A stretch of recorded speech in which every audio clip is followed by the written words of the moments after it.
জীবনে এমন কিছু কাজ রয়েছে যা আমাদের কখনোই করা উচিত নয়, যেমন আশা করা। যদি আপনি আশা করেন আর আপনার আশা পূর্ণ না হয়, আপনি খুবই কষ্ট পাবেন।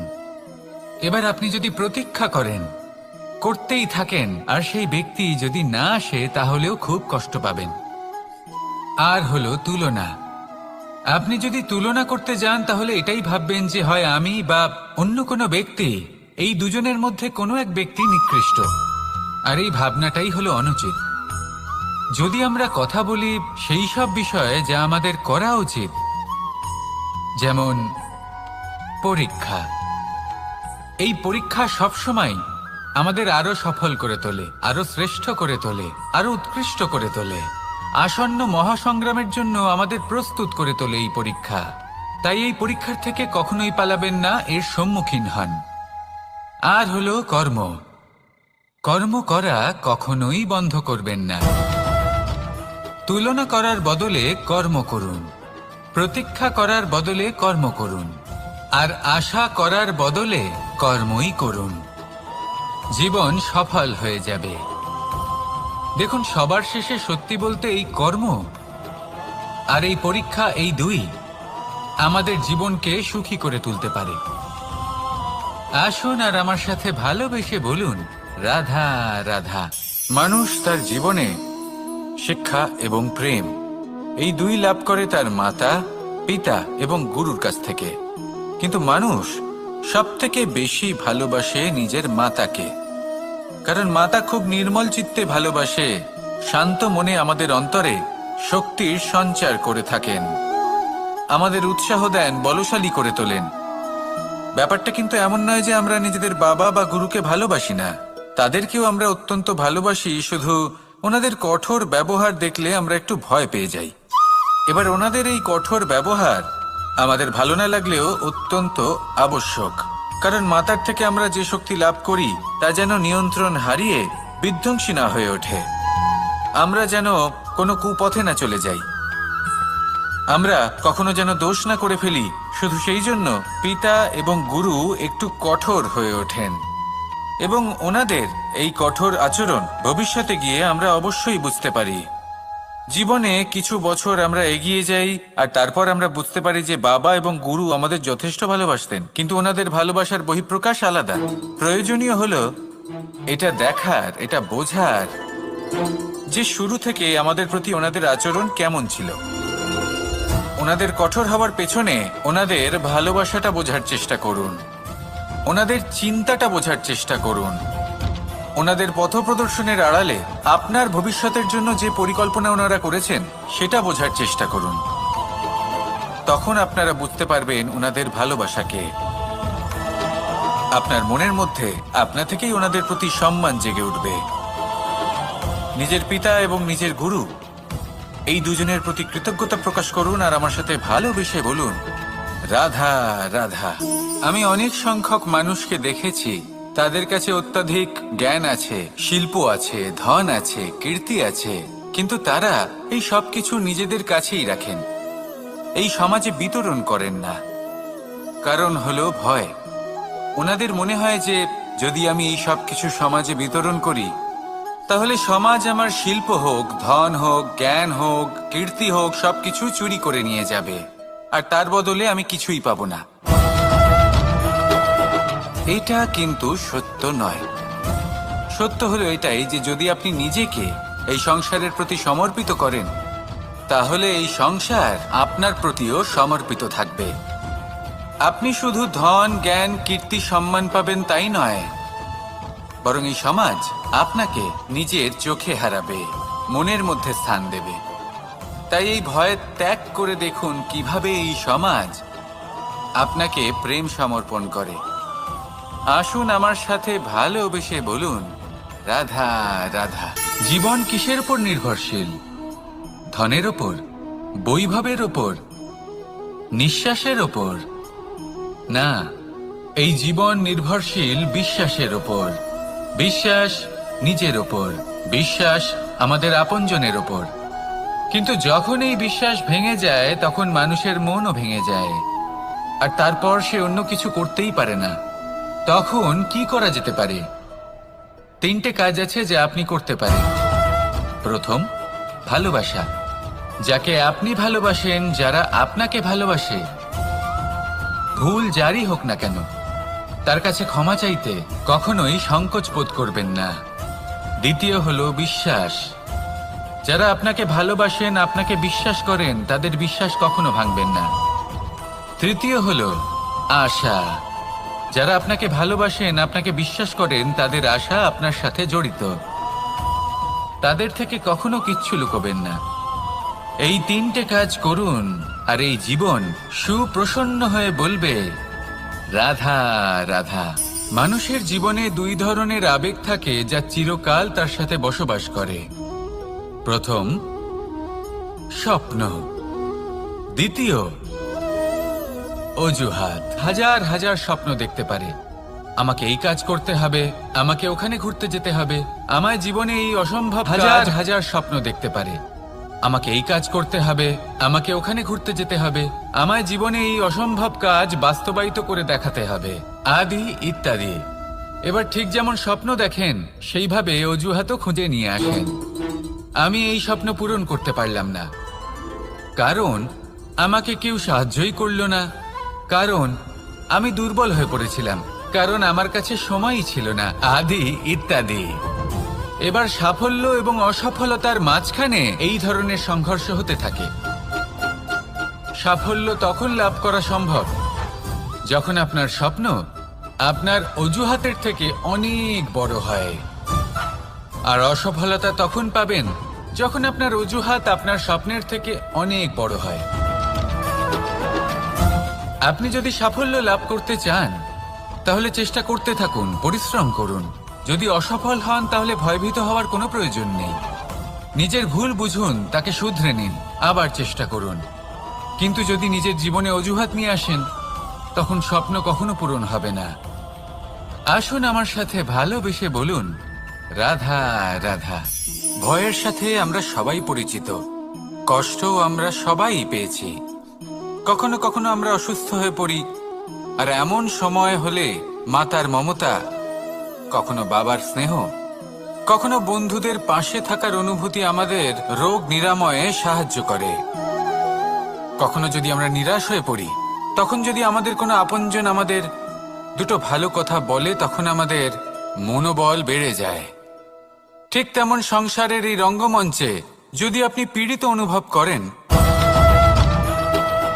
কিছু শুভ কথা আলোচনা করুন, কিছু স্তুতি গান করুন, কিছু মুহূর্তের জন্য হলেও নিজের ইষ্টদেবের কথা স্মরণ করুন আর প্রার্থনা করুন।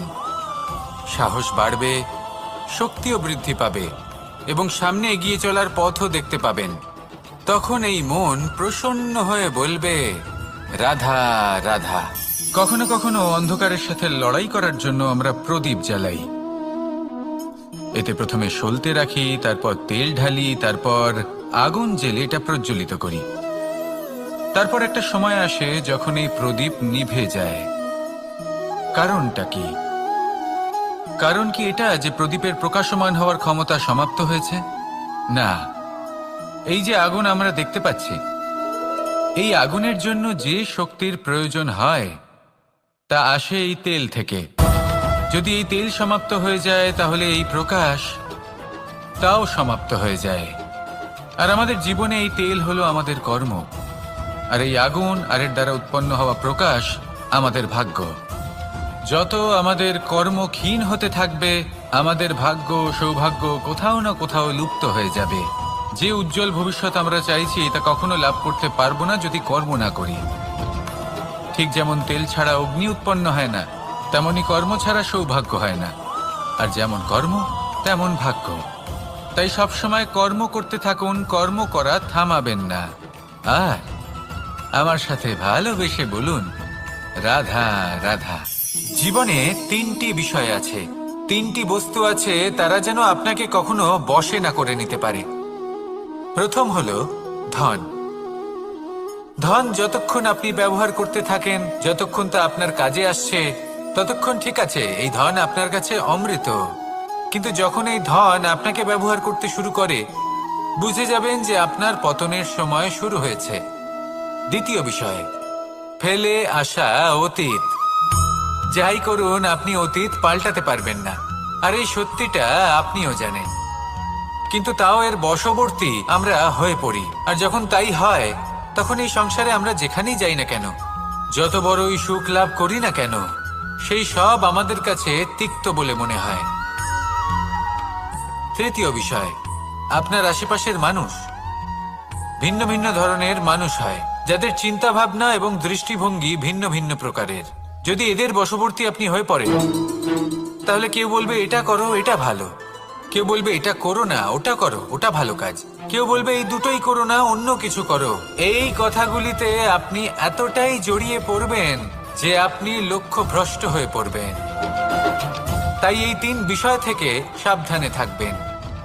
যদি কোনো কিছু বশ করতে হয়, তাহলে আপনাকে বশ করতে হবে আপনার আজকে, নিজের বর্তমানকে। এটা খুব প্রয়োজনীয়।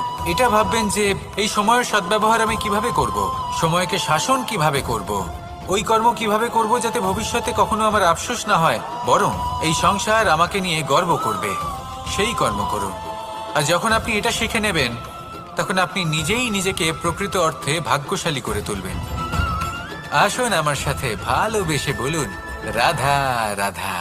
অনেক সময় আমরা কারোর নীরবতাকে তার দুর্বলতা ভেবে বসি।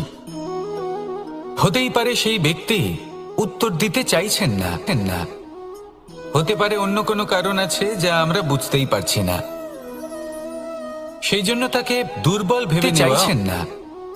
হতে পারে অন্য কোনো কারণ আছে যা আমরা বুঝতেই পারছি না, সেই জন্য তাকে দুর্বল ভেবে নেওয়া অনুচিত। দেখতে গেলে এই বিশাল সমুদ্র এও কিন্তু নীরব, শান্ত হয়।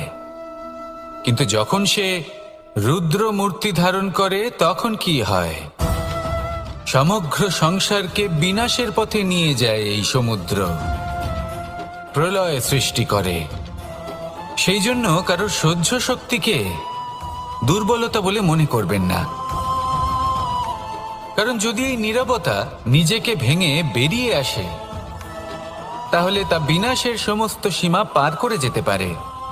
তাই এই নীরবতাকে সবসময় বুঝুন, সবসময় একে সম্মান করতে শিখুন, আর আমার সাথে ভালোবেসে বলুন, রাধা রাধা। কখনো কোনো চাতক পাখিকে দেখেছেন? কথায় আছে যে বছরে মাত্র একবার সে তার তৃষ্ণা মিটিয়ে থাকে, আর তাও আকাশে ভেসে থাকা মেঘের দ্বারা ঘটানো বৃষ্টির জলের ফোঁটা থেকে। আর কোথাও থেকে সে তার তৃষ্ণা পূরণ করে না। সারা বছর সে নিদারুণ গরম সহ্য করে, তীব্র শীতও সহ্য করে, শুধু এই আশা নিয়ে যে বছরে একবার অন্তত সেই মেঘের ঘন ঘটা হবে, বৃষ্টি হবে, আর সে তার তৃষ্ণা নিবারণ করবে। এটা আসলে কি? এটা আসলে বিশ্বাস। সেই বিশ্বাস যে বছরে একবার সেই মেঘ আসবে তৃষ্ণা নিবারণ করতে। যেমন দেখুন, একটা সূর্যমুখী ফুল সারা রাত অন্ধকারের সাথে যুদ্ধ করে, কারণ তার বিশ্বাস যে ভোরবেলায় সূর্য তাকে অবশ্যই দর্শন দেবেন। সেটাও বিশ্বাস ছিল যার উপর ভরসা করে মনু একটা নৌকা নিয়ে বেরিয়ে পড়েছিলেন এবং সমস্ত সৃষ্টিকে প্রলয়ের হাত থেকে বাঁচিয়েছিলেন। সেটাও ছিল ভালোবাসার প্রতি বিশ্বাস, যার উপর ভরসা করে বানর এবং ভাল্লুক সেনা নিয়ে শ্রীরাম আক্রমণ করেছিলেন সমস্ত বরদানপ্রাপ্ত অসুরগণ এবং রাক্ষসগণের লঙ্কায়, এবং জয় লাভ করেছিলেন। এই বিশ্বাসই হল এই বিশ্বের আশা। বিশ্বাস রাখুন যে আপনি হলেন সর্বশ্রেষ্ঠ এবং শুধুই নিজের কর্ম করতে থাকুন। এই বিশ্বাসের আশাই আপনাকে প্রতি মুহূর্তে বল প্রদান করবে। এ হলো আমার বিশ্বাস। আসুন আর আমার সাথে ভালোবেসে বলুন, রাধা রাধা। যোগাসন। যোগাসনে আসন অত্যন্ত গুরুত্বপূর্ণ। এবার আমি বলবো সবথেকে শ্রেষ্ঠ আসন কোনটি। আশ্বাস। নিজেকে আশ্বস্ত করতে থাকুন যে আমি আছি, সব ঠিক হবে, যা হচ্ছে ভালোর জন্য হচ্ছে। এই আশ্বাস আপনাকে জীবনে এমন ধন্যাত্মক বিশ্বাস দেবে যে আপনি বড় বড় সমস্যার সমাধান করতে পারবেন। এবার যদি কথা বলি সব থেকে কঠিন সময়ের, তাহলে সেটা হলো বিচ্ছেদের। যা মা সীতাকে সহ্য করতে হয়েছে শ্রী রামের জন্য, রাধা কৃষ্ণকেও সহ্য করতে হয়েছে। যে ব্যক্তি বিচ্ছেদের সময় সঠিক পথে চলে এসেছে সে জীবনে অনেক শ্রেষ্ঠ স্থানে অবশ্যই পৌঁছতে পারবে।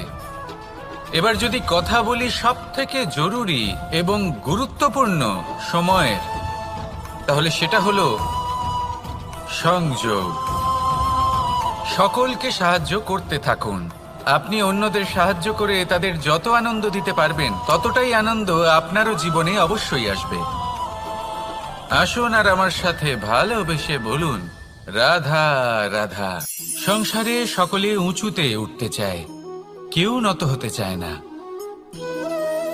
সবাই এটা মনে করে যে নত হওয়ার অর্থ হলো তাদের আত্মসম্মান এবং অহংবোধের বিরুদ্ধাচরণ করা। তাদের মনে হয় যে যদি আমরা নত হই সংসার আমাদের দুর্বল মনে করবে, তাদের শৌর্য এবং তাদের ব্যক্তিত্বের অপমান হবে। কিন্তু এটা কি সত্যি?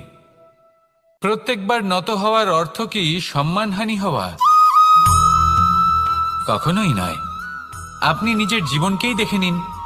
আপনার কোনো অমূল্য জিনিস যদি নিচে পড়ে যায় তাহলে তাকে কিভাবে তোলেন? সেই বস্তুকে তোলার জন্য আপনাকে নত হতেই হবে। আপনি বড়দের আশীর্বাদ কিভাবে লাভ করেন? আপনি নত হয়ে তবেই তাদের আশীর্বাদ লাভ করতে পারেন, তাই না? ভেবে দেখুন, আপনি একটা পথে হাঁটছেন, আপনি দেখতে চাইছেন যে আপনি সঠিক পথে হাঁটছেন কিনা, পায়ের নিচে কাঁটা পড়ে আছে কিনা। কিভাবে দেখবেন? আপনাকে সেই মাথা নত করেই দেখতে হবে। এর অর্থ কি? অর্থ খুব সহজ। প্রত্যেকবার নত হওয়া অনুচিত নয়, সেটা কোনোভাবেই সম্মানহানি নয়। পরিস্থিতি অনুসারে এবং যেখানে প্রয়োজন আপনি নত হতে শিখে গেলে আপনি অনেক কিছুই লাভ করতে পারবেন। জ্ঞান, মান, গুণ, বিশ্বাস। সেই জন্য প্রয়োজন এবং পরিস্থিতি অনুসারে নত হতে শিখুন, এতে অনুচিত কিছুই নেই। আত্মসম্মান থাকা অত্যন্ত প্রয়োজনীয়, কিন্তু তা যেন কখনো অহংকারে পরিণত না হয়। এই বিষয়ে অবশ্যই নজর রাখবেন এবং আমার সাথে ভালোবেসে বলবেন, রাধা রাধা। আমাদের জীবনে অনেক ধরনের ব্যক্তি এসে থাকেন। কেউ কেউ আমাদের সাথে থেকে যান, কেউ আমাদের থেকে দূরে চলে যান। কেউ ভালো মানুষ হন, কেউ খারাপ মানুষ। কিন্তু আমরা সবসময় সেই সময়টাকে নিয়ে দুঃখ প্রকাশ করি যখন আমাদের জীবনে কোনো খারাপ ব্যক্তি প্রবেশ করেন। তারা আমাদের খারাপ অনুভূতি দেন, দুঃখ দেন, কষ্ট দেন। আমরা সবাই তাকে ভালো মন্দ কথা বলি। কিন্তু কেন? এমন বিভিন্ন ধরনের মানুষ, খারাপ মানুষ, ভালো মানুষ সবার জীবনেই আসেন এবং সকলকেই একটা অমূল্য শিক্ষা দান করে যান। এবার আপনি নিজেই ভেবে দেখুন, জীবনে যখন প্রথমবার আপনি আগুন স্পর্শ করেছিলেন তখন আপনি একটা শিক্ষা লাভ করেছিলেন যে আমাকে আগুনের থেকে একটু দূরে থাকতে হবে। তারপর আস্তে আস্তে আপনি শিখলেন যে কিভাবে এই আগুনকে নিয়ন্ত্রণে রাখতে হবে। তারপর আপনি শিখলেন যে কিভাবে নিজের জীবনে তাকে প্রয়োগ করতে হবে, তা সে অন্ধকারে প্রকাশ লাভ করার জন্য হোক বা খাবার বানানোর জন্য। সেইভাবেই কোনো খারাপ ব্যক্তি যখন আপনার জীবনে আসে কোনো শিক্ষা দিয়ে যান, তার প্রতি কৃতজ্ঞ থাকুন। তার বিষয় খারাপ ভাবার বা খারাপ অনুভূতি নিয়ে থাকার কোনো প্রয়োজন নেই। সেই শিক্ষা লাভ করুন, ইতিবাচক মনোভাব নিয়ে জীবনের সামনে এগোতে থাকুন। কেউ নেই যিনি আপনাকে বাধা দিতে পারেন।